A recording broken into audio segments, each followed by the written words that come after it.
আমাদের রক্তের উপর দাঁড়িয়ে অন্তর্বর্তীকালীন সরকার প্রধান উপদেষ্টা যেসব রাজনৈতিক দল বলে যে আমরা আন্দোলনের মাস্টার মাইন্ড, তাদের কাছে আমার একটা প্রশ্ন যে আপনারা এই পর্যন্ত কয়টা শহীদের বাড়িতে গেছেন আর কয়টা আহতকে দেখছেন, এই নিয়ে আমার একটা প্রশ্ন।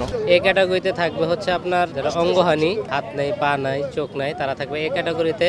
আর বি ক্যাটাগরিতে থাকবে যারা 6 মাস পর, 5 মাস পর, 6 বছর পর যারা সুস্থ হয়ে স্বাভাবিক জীবনে ফিরে আসবে, তারা থাকবে বি ক্যাটাগরিতে। হ্যাঁ, যে আমার এটা পিছন দিক দিয়ে ঢুকে বুক দিয়ে বের হয়ে গেছে। এখন আমার সমস্যা হয়, যেমন আমার বুকে ব্যথা ওঠে, না হাড়ের হাফ ইঞ্চি কুদ দিয়ে গেছে, হাড় ছুঁয়ে গেছে, তো মাঝে মধ্যে বুকে ব্যথা ওঠে প্রচুর পরিমাণ, যেটা আমি হঠাৎ করে পড়ে যাই রাস্তায়, হাঁটা অবস্থায় হোক, বসা থাকা অবস্থা হঠাৎ করে ব্যথা ওঠে, যেমন হার্ট স্ট্রোক করলে যেরকম হয় সেরকম অনুভব হয়। 11 আগস্ট পর্যন্ত আমাদের অর্থায়নে আমাদের টাকা দিয়ে আমরা চিকিৎসা করেছি। যখন ডক্টর ইউনূস সাহেব অর্থবন্ধু সরকারের আন্ডারে যখন আসে, তখন আমরা সরকারিভাবে চিকিৎসা পেয়েছি। জুলাই ফাউন্ডেশন থেকে যে 1 লক্ষ টাকা বরাদ্দ ছিল, ওটা পেয়েছি। আমরা এখানে বৈষম্যের শিকার হয়েছে, এই জন্য বাড়ছি। বৈষম্যের শিকার আমরা ক্যাটাগরি দুইটা, এ বি সি চাই না, আমাদের বৈষম্যের শিকার হয়েছে, এই জন্য এ আর বি দরকার। আমরা যে কাগজগুলো দিয়েছি এই কাগজগুলো দরকার, আমাদের সুরক্ষা আইনগুলো আমাদের দরকার, এই জন্য আমরা এখানে বসছি, অবস্থান কর্মসূচি। মূলত বর্তমানে যে বৈষম্যের শিকার হচ্ছি, যেমন আমাদেরকে দেওয়া হয়েছে 3টা ক্যাটাগরি, আমরা মূলত 3টা চাই না, আমরা 2টা চাই। এখানে 2টা হইলে আমাদের সাথে কোনো বৈষম্য হবে না। শীতে কিছু নাই, কিছু নাই, চাকরি তো চাকরি হচ্ছে ধুলাই দিবে, বুঝছেন? শীতে কিছু নাই। আন্দোলন করছি সবাই, আমাদের রক্তের উপর দাঁড়িয়ে অন্তর্বর্তীকালীন সরকার প্রধান উপদেষ্টা এবং অন্য অন্য উপদেষ্টারা আমাদের রক্তের উপর দাঁড়িয়ে, কিন্তু আমাদের দাবি মেনে নিচ্ছে না, এটা তো মানা যায় না।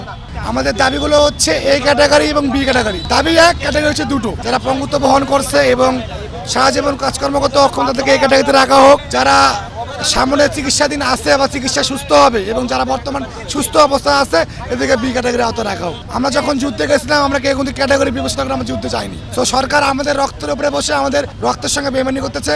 আমরা চাচ্ছি যে আমাদেরকে সম্মান চোখে দেখা হোক, আমাদেরকে সম্মান স্বীকৃতি প্রদান করা হোক। 24 যোদ্ধাদের সাথে একইভাবে ক্যাটাগরি ভিত্তিক করে আমাদেরকে সেই বৈষম্যের মধ্যে আমাদেরকে রাখছে। তাহলে আমাদের বুকের তাজা রক্তের উপরে যে যারা রয়েছে, তারা আমাদেরকে 3টা ক্যাটাগরি করে আমাদেরকে বৈষম্য করছে।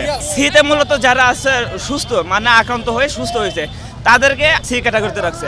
আমরা কখনো ভাবে নাই যে আমার কোথায় গুলি লাগবে অথবা কে মারা যাবে কে মারা যাবে না, আমরা ওই উদ্দেশ্যে ইয়া করে নাই। আমরা চেয়েছি যে গত 15 বছরের যে ফ্যাসিস্ট, তাকে মুক্ত করার জন্য, তাকে সরানোর জন্য আমরা ছাত্র জনতা নামছিলাম। মানে যে পর্যন্ত না আমাদের দাবি মানতেছে, আমরা এই রাজপথে আছি। এখানে আমরা ইতিমধ্যে 10 দিন আগে স্মারকলিপি সহ সবকিছু দেওয়া হয়েছে, বিভিন্ন কার্যালয়ে দেওয়া হচ্ছে, মুক্তিযোদ্ধা অধিদপ্তরে দেওয়া হচ্ছে, মন্ত্রণালয়ে দেওয়া হচ্ছে, সিভিল সার্জন বরাবর দেওয়া হচ্ছে। তো আমরা কোনো রেসপন্স পাইনি যে বৈষম্য বিরোধী দেশ গড়ার জন্য আমরা আন্দোলন করেছি, আমরা রক্ত দিয়েছি, সে আমাদের ক্যাটাগরিতেই বৈষম্য রাখা হয়েছে।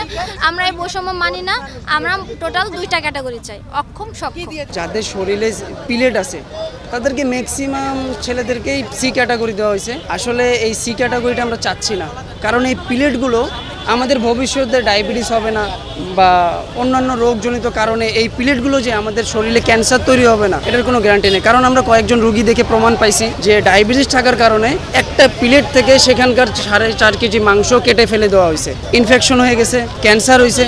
তো আমাদের এই প্লেটগুলো ভবিষ্যতে কোনো না কোনো দিন আমাদের ক্ষতি করবেই, যার কারণে আমরা চাচ্ছি যাদের শরীরে প্লেট আছে তাদেরকে মূল্যায়ন দেওয়া হোক, তাদেরকে বি ক্যাটাগরিতে দেওয়া হোক। পর্যায়ক্রমে যাদের শরীরে, অনেকের শরীরে আছে হাজারের উপরে প্লেট আছে, তাদেরকে সেইভাবে, মানে আমি বলতে চাচ্ছি যে সেভাবে তাদেরকে মূল্যায়ন করা হোক। আমরা আমাদের ভবিষ্যৎ দেখা পাচ্ছি না, আমাদের জীবন যতক্ষণ আছে আহত ভাইদের, ততক্ষণ আমরা রাজপথে থাকবো। যেসব রাজনৈতিক দল বলে যে আমরা আন্দোলনের মাস্টার মাইন্ড, তাদের কাছে আমার একটা প্রশ্ন যে আপনারা এই পর্যন্ত কয়টা শহীদের বাড়িতে গেছেন আর কয়টা আহতকে দেখছেন, এই নিয়ে আমার একটা প্রশ্ন। আমরা এই পর্যন্ত আরো 2বার আন্দোলন করছি, শাহবাগে করছি, মুক্তিযোদ্ধা মন্ত্রণালয়ে আমরা গিয়েছি, ওইখান থেকে আমরা এখন পর্যন্ত কোনো আশ্বাস পাই নাই। এই জন্য আমরা দেওয়ালে পিঠ থেকে যাওয়ার কারণে আমরা লাস্ট না, আন্দোলন এমন চলতে থাকবে না। আমরা যদি একটু আশ্বাস পাই যে সি ক্যাটাগরির জন্য কিছু করবে, হয়তো বা যদি বি করে দেয়, আর না হতো যদি তাদেরকে যদি পুনর্বাসনের আগ পর্যন্ত যদি সরকারি সহায়তা দেওয়া হয়, মাসিক ভাতা দেওয়া হয়, তাহলে আমরা উঠে যাবো এখান থেকে।